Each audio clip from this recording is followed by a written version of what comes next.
The air on 09 was dry and sharp like cold glass. Humans on the military base moved quickly, checking scanners, polishing boots, preparing the landing pad. Today was no ordinary day. A Threxian diplomat was coming, and that meant danger. In disguise, Threxians were proud, powerful, and used to being treated like gods. They didn't say thank you, and they never bowed. They expected others to kneel instead. Ambassador Vierix's ship landed with a soft blue glow.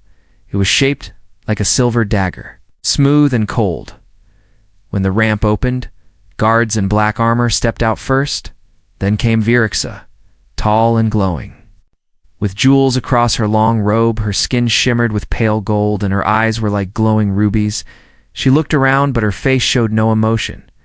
No greeting, no smile, only silence and power. She stepped onto human soil as if it were dirty.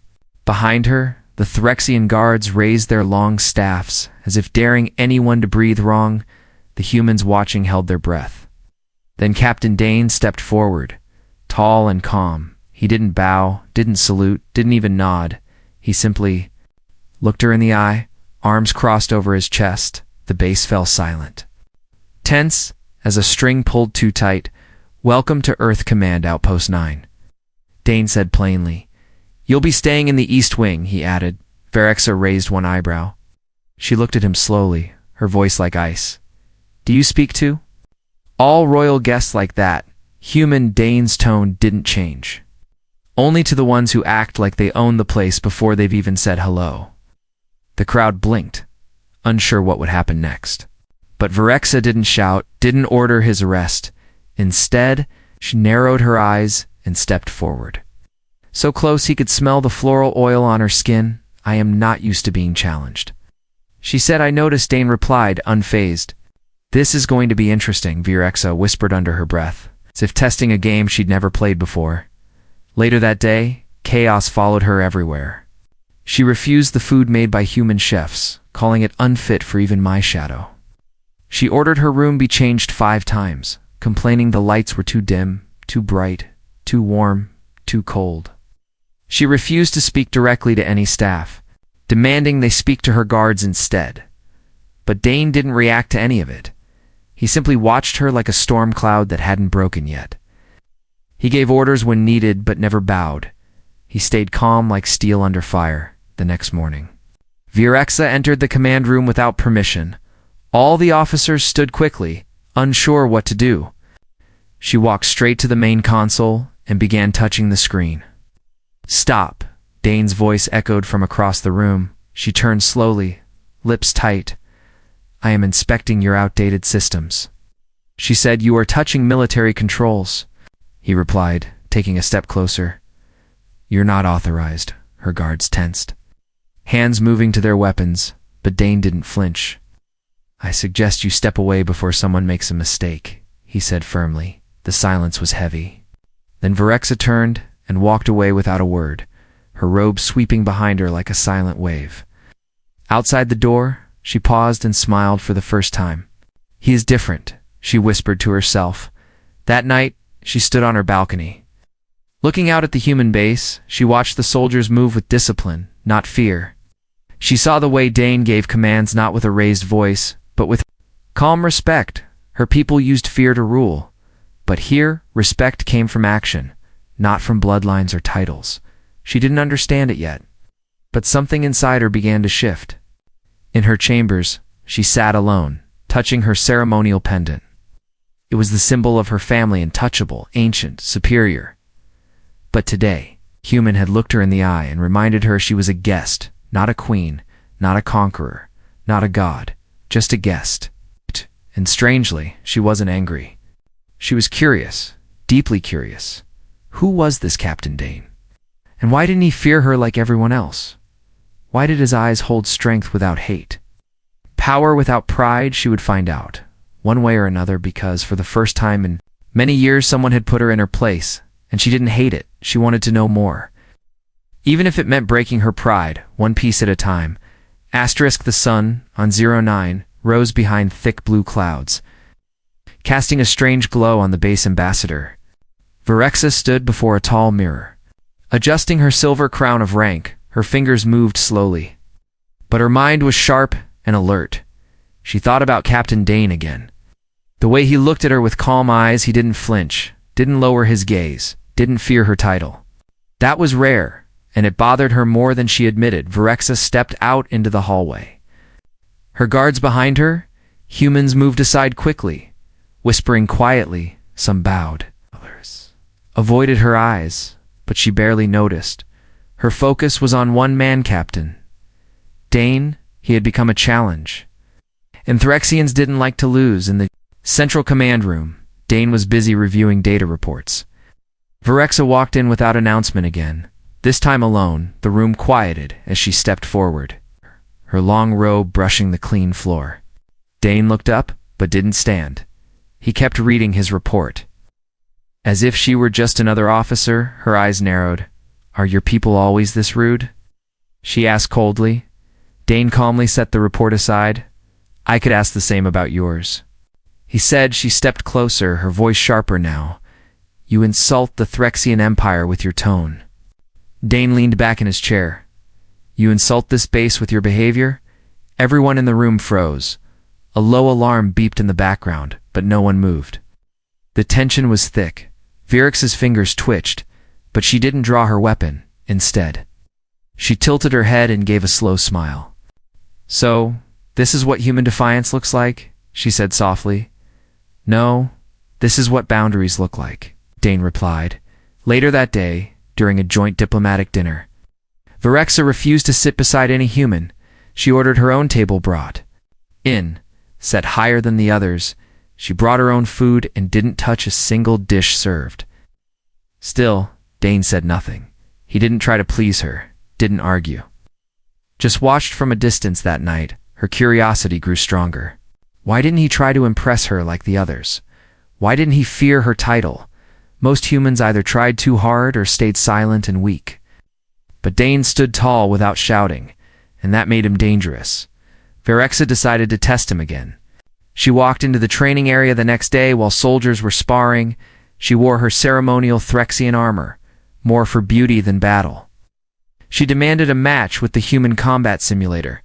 The soldiers hesitated, unsure if they were allowed to refuse, but Dane gave the nod. "Let her try," he said. The simulator loaded a level designed for mid-level human officers. Virexa stood tall, her back straight, her eyes glowing. The match began, and within moments, she was knocked flat by a surprise sweep. She gasped as the training bot pinned her. Down, her guards rushed forward, but Dane raised a hand, stopping them. "Let it finish," he said firmly. The match ended, and the simulator deactivated. Virexa lay still for a moment. Shocked, she had never lost before, not even in practice. Dane stepped forward and offered her a hand. She looked up, pride burning in her chest. But slowly she took it. He pulled her up without mocking her. Without smiling, "You're strong," he said. "But this isn't about strength alone." She said nothing, her face unreadable. Back in her room, she removed her armor in silence. She stared at the cracks on its surface, something she never thought she'd see. The base lights outside her window blinked gently. For the first time, she felt small, not weak, but small. She wasn't untouchable here, and strangely, she didn't hate it. The next morning, she didn't insult the breakfast. She didn't yell at the staff. She simply sat in silence, replaying the match in her mind. Captain Dane had shown her something rare. He had challenged her, not to humiliate her but to teach. That was power too, a different kind of power. She looked at her reflection again. This time, she didn't adjust her crown. She removed it, placed it on the table, and walked out. No guards, no robe, just herself. Because now, she wanted to know what it felt like to be treated as an equal. Not as untouchable, but as someone real. And the only one who seemed willing to show her that was a human. Smoke curled from the metal pipes in the training zone. Laser drills carved slow patterns into heavy plates while human soldiers wiped sweat from their foreheads. It was a hot day, but no one left their station. Today was weapons testing and Virexa had asked to observe it personally, not from a safe platform but from ground level, near the soldiers. That alone surprised everyone. She wore light armor now, practical, not ceremonial. Gone were her glowing robes and jeweled crown. Captain Dane noticed from the tower above, silently watching her choices. Something had changed in the alien ambassador, and he wanted to see how far that change would go. The training began with standard human rifles. Dane stood beside Virexa and explained each piece. She nodded, but barely hid her boredom. Your weapons, she said, are basic and loud. Dane didn't argue. He simply said, they're made for survival, not parades. Next came the flamethrowers. The heavy tanks hissed as two soldiers walked into the pit, firing fire arcs across the field. Virexa's eyes widened, but she held her expression uncivilized. She muttered, pure destruction. Dane turned to her. You ever felt fire at your back? He asked. She looked confused. No, then don't judge what keeps others alive. He said suddenly. The alarm lights blinked red. One of the training bots malfunctioned. It aimed live rounds instead of simulation pulses. The soldiers dove for cover and the pit cleared, but Virexa, standing closest, froze for a second too long. The bot's turret whirled toward her, targeting her exposed side before it fired. Dane leapt from the observation platform, crashing into her and rolling her behind a crate. Shots ripped through the air, tearing metal sheets nearby. Dane reached into his belt, pulled a compact EMP grenade, and tossed it over the crate. It landed at the bot's feet and exploded with a crackling pulse. The bot fell still, sparks flying from its core. Silence followed, broken only by Virexa's heavy breathing. She looked at Dane, his shirt torn, blood on his arm he had taken. A hit for her. He didn't speak, just gave her a small nod and stood up. Medics rushed over, but Virexa waved them off. She stood tall, still shaken but proud, later alone in the med bay beside Dane. She sat quietly as his arm was wrapped. You jumped, she said, voice low. You were in the line of fire, he replied. But I'm not your ally, she added. You're still alive, he said simply. She didn't speak for a long time. Finally, she reached into her armor and pulled out a small golden pin. It was a Threxian mark of gratitude, almost never given. She placed it gently beside him on the bed. You've earned that, she said. Not meeting his eyes the next day, Virexa walked into the weapons bay again. This time, she asked to train. Not watch. Everyone stared, unsure if she was serious. Dane nodded. Pair her with someone tough, he said. A female soldier named Brooke stepped forward, strong and skilled. They trained for 2 hours. Sweat running down both their faces. Virexa struggled at first, but she didn't quit. She slipped, fell, got knocked down, but each time, she stood up. She wasn't here to impress. She was here to understand. After the session, as the sun dipped low over the desert rocks of 09, Virexa sat beside Dane outside the barracks. Both sipping nutrient packs, she looked at the sky, pink and dark blue, and asked, why do humans burn so fiercely? Dane smiled, because fire means hope. In the cold, she nodded slowly. For the first time in her life, she didn't feel untouchable. She felt human, not weak, not low, just real. And real was beginning to feel better than royalty. Asterisk night fell fast over 09, turning the desert sky into a field of cold stars. The human base, usually calm at this hour, buzzed with quiet tension. A coded message had been received, a known sender. No traceable origin. It carried one chilling line. The Threxian crown has no shield in the dark. Captain Dane read the message twice, his jaw tightening. The base had received threats before, but this was different. This wasn't about war or borders. This was personal. And it named Virexa. He called a private meeting with security officers, then walked straight to the ambassador's quarters. Virexa was seated in meditation, her golden skin dimmed by candlelight. Oh. She didn't rise when he entered. You walk in without knocking now, she said calmly. You're in danger. Dane replied, voice firm. Everyone is in danger, she answered with a soft smirk. He stepped forward and placed the data tablet in front of her. She read the line slowly, her eyes finally losing their calm. Who would dare? She whispered. Someone who doesn't care about your titles, Dane replied. Or mine, she stood up and crossed her arms. My guards will protect me, she said coldly. They couldn't stop a training bot, he shot back. Her jaw clenched, but she didn't deny it. I don't work. Dane ordered 2 human soldiers to be posted near her room. Virexa protested. I don't need your people babysitting me. He leaned in slightly, his voice lower. This isn't pride, it's survival. Dar. But she waved him off. Threxians have survived for thousands of years without hiding. And yet your crown didn't stop a bullet yesterday, Dane said before walking out. She stared after him, silent, then blew out the candle, but her hands were shaking. That night, while everyone rested, a shadow moved through the outer fence. It wasn't large, but it was fast. It didn't trip alarms. It knew where to step. It made no sound. And it was heading straight for the ambassador's quarters, inside. Virexa tossed in her bed, her mind full of broken memories. She heard a faint tap-like breath on a door. Then a second one, slower, colder. She sat up. Heart racing, suddenly her window shattered with a sharp hiss. And a dark figure rolled inside, its arm raised, metal blade drawn. Ah! She screamed. But in that second, another figure crashed through the door. Dane, gun already drawn, fired twice. The assassin fell, but not before throwing a small device onto the floor. Smoke burst out, covering the room in blinding fog. Dane grabbed Virexa and pulled her down, covering her with his own body. Another shot rang out from the hallway, one of the guards, then silence, broken only by Virexa's trembling breath. When the smoke cleared, the assassin lay dead, face hidden by a blank mask. But carved into its metal shoulder was a strange symbol, not Threxian, not human, something else. A new threat, or an old one resurfacing, no one knew, and that made it worse. Virexa sat in her ruined room, silent and pale. She looked around and saw what could have been her end. And the man who stopped it, bleeding again, sitting quietly on the floor. I was wrong, she whispered.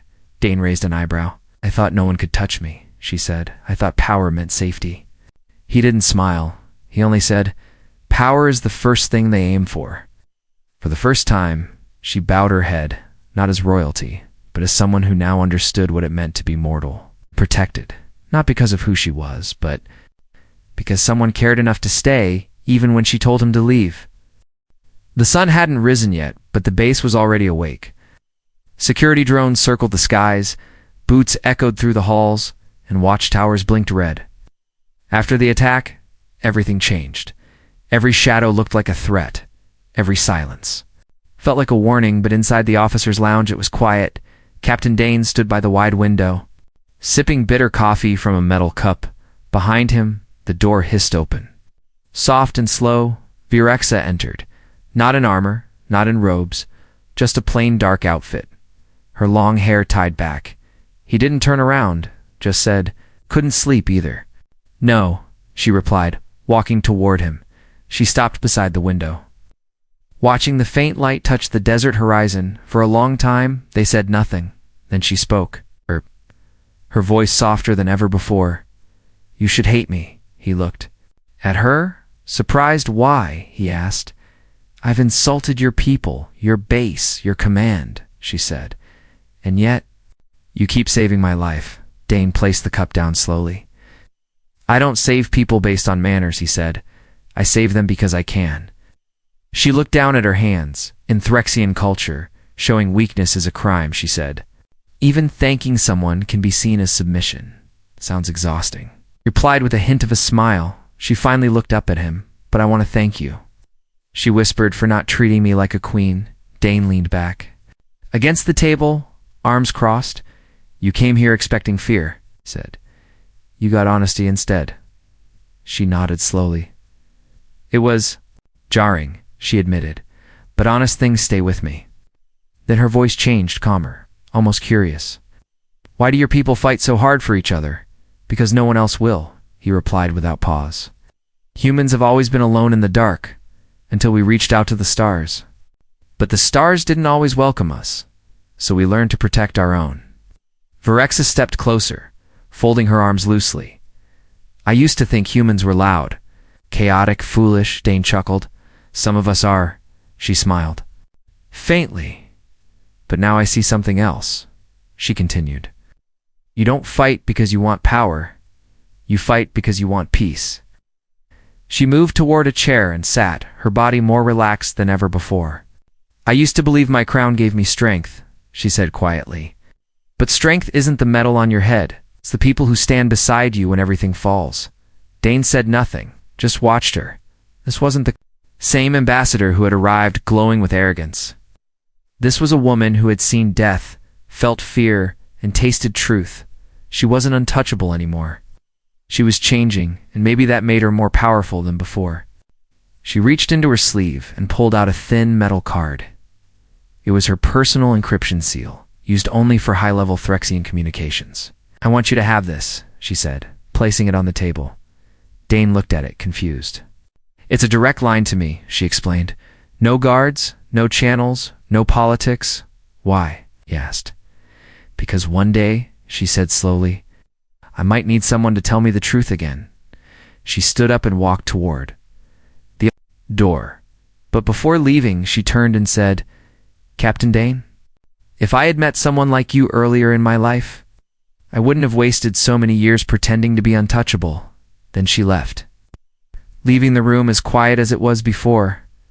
Except now something had changed, not in the base, not in the galaxy, but in a proud alien woman's heart, and that was more powerful than any treaty ever signed. Asterisk, the Grand Chamber buzzed with low voices and blinking cameras. The peace ceremony was about to begin, and the air felt heavier than ever. Flags of Earth and the Threxian Empire hung side by side for the first time. Guards lined the walls, diplomats whispered into earpieces, and translators stood ready with trembling hands. At the center, a tall silver podium awaited, shining under the lights. This was where Virexa, ambassador of the Threxian High House, would speak. Her words would be recorded across galaxies. One wrong sentence could start a war, one strong one could end centuries of distrust, but as the crowd settled, people began to murmur, where was she? The human and Threxian delegations stood ready.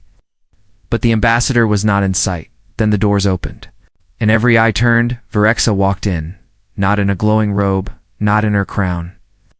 She wore a simple black Threxian coat with the Earth insignia pinned to her chest. Gasps filled the room. This was unheard of, blending human symbols with Threxian honor. Behind her, Captain Dane walked quietly. No medals, no speech notes. Virexa walked past the podium and stopped in front of it. Everyone waited for her to speak, but she didn't. Instead, she stepped aside, and with a calm hand, gestured for Captain Dane to take her place. The room froze. Cameras zoomed in. Diplomats whispered. Translators hesitated. This was against protocol. Dane looked at her. Surprised, she nodded once. Her eyes calmed, so he stepped forward. Unsure but steady, he stood before the microphone. Facing the entire galaxy's attention, he cleared his throat. Then spoke in the same calm voice he always used. This ceremony is not about titles, he began. Not about power, not about bloodlines or borders. It's about understanding. He looked to his left, where Virexa now stood silently. With her arms folded sometimes, he continued, we think strength means standing above others, but real strength means standing with others, even when it's uncomfortable. There was no poetry in his speech, no ancient quotes, only truth, and somehow it echoed louder than any royal decree. When he finished, no one clapped at first. Then one human soldier did, then another, then slowly, even the Threxian guards joined, tapping their staffs softly on the floor. It wasn't just applause, it was acceptance. After the ceremony, a well-known Threxian general approached Virexa. You dishonor your line, he whispered. She looked him straight in the eye. No, she replied. I gave it purpose. Later, on the balcony above the glowing courtyard, Virexa and Dane stood side by side again, below. Humans and Threxians shared food and music, laughing in strange mixes of both languages. She handed Dane a folded paper, something not used often in space. On it was a line written in her own hand. Respect is not taken, it is given back, Dane. Read it. Folded it again, and placed it inside his coat. Did I do okay? He asked jokingly. You did more than okay, she said with a rare smile. You did what I couldn't. The stars above shimmered quietly, and for the first time, two proud civilizations felt closer, not because of weapons or pressure, but because one alien chose to step aside, and one human dared to step forward. The shuttle engines hummed gently on the launch pad. A soft wind carried dust across the metal floor. It was time for Varexa to leave 09. The peace talks were done, the ceremony complete, and history had been made, yet something in the air felt unfinished. She stood at the top of the ramp, her tall figure outlined by the early morning sun behind her. The Threxian guards waited silently inside the ship, but she did not step in, not yet below her. Captain Dane stood with his hands behind his back, watching. He said nothing, and neither did she. For a long time, silence passed between them, like a quiet goodbye neither wanted to say. Soil one last time. She walked up to Dane, paused, and opened her hand. Inside it was a silver pendant, small, shaped like a star falling through a circle. A symbol of my family, she said. Given only once in a lifetime. To who? He asked. To someone who changed it. She replied. He took it gently. Confused at first, she leaned in, voice softer than ever before. Before I met you, I believed strength came from being feared. Now I know it comes from being trusted. She stepped back, her voice firmer now. I came here expecting obedience, but I received honesty. I came as a ruler, but I leave as a student. Dane didn't smile, but his eyes said enough. Be safe, he said quietly. She nodded, but didn't move. Instead, she looked around the base, the rusted towers, the alert lights, the human soldiers still at work. This place is ugly, she whispered, and beautiful. Then she looked up at the stars. I have to go now, she said. But not forever. Dane raised an eyebrow. I thought this was goodbye. Varexa shook her head. No, she replied. It's a beginning, as she turned to walk back toward the ramp. She paused again, without looking back. She said something that no camera or guard could fully hear, but Dane heard it clearly. If my people ever fail me, she said, I'll know exactly where to land. The shuttle door closed behind her, and the engines roared to life. Dust swirled around Dane's boots as he stood there, watching it rise into the sky high above. The ship curved into the stars and vanished into silence inside his coat pocket. The silver pendant rested like a quiet promise. He didn't tell anyone about what she whispered, didn't need to, because he knew. The story between them wasn't over, not by distance, not by politics, and definitely not by goodbye.